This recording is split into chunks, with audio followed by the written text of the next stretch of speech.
আরে রক্তের বন্যায় নারে তাকবীর। আল্লাহ স্লোগানকে তুমি কবুল করে পড়েন সবাই আমিন। আমার কথা খারাপ লাগছে কারো? আমি কোন দলকে আঘাত করে কথা বলেছি? কোন ব্যক্তিকে অসম্মান করে কথা বলেছি?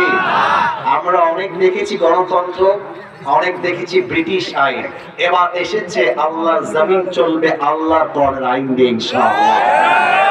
আমি দোয়া করছি আল্লাহ তুমি আমাদের সবাইকে ওমর ফারুক রাদিয়াল্লাহু তাআলা আনহুর মতো ইসলামের বীর সৈনিক হিসেবে কবুল করো, পড়েন আমিন। গাইবান্ধাবাসী, এটা ছিল আমার ভাইয়ের প্রশ্নের উত্তর। এবার আমরা যাব মূল আলোচনার টপিকে, এবং এরই মাঝে আমার যুবকদের বিয়ে নিয়েও আমাকে কথা বলতে হবে।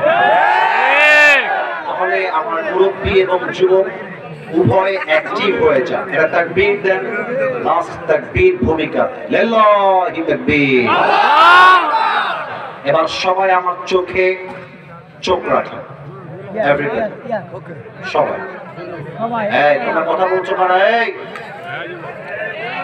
হয় বসো না হয় দাঁড়ায় থাকো, যে কোনো একটা। there is no other option, হয় দাঁড়ায় থাকো না হয় বসে। আবার আওয়াজ করছে কে পাশ থেকে? দেখেন তো, এদিকে তাকাও তো, কত ভদ্র ছেলে পেলে এখানে বসে আছে। ওই একটা আওয়াজ তোরা করলো না এই পর্যন্ত, যত সব আওয়াজে ডান দিক থেকে আসতেছে। ভাইজান, আপনাদের পায়ে হাত রাখলাম, আর বেশি পারবো না, মেহমান হয়ে এসেছি। পায়ে হাত রেখে বললাম আওয়াজ করে ঠান্ডা মাথায় কথা। গাইবান্ধার পরিবারের মঞ্চবাসী, আজ আলোচনার বিষয় হচ্ছে the life of hereafter, পরকালের জীবন।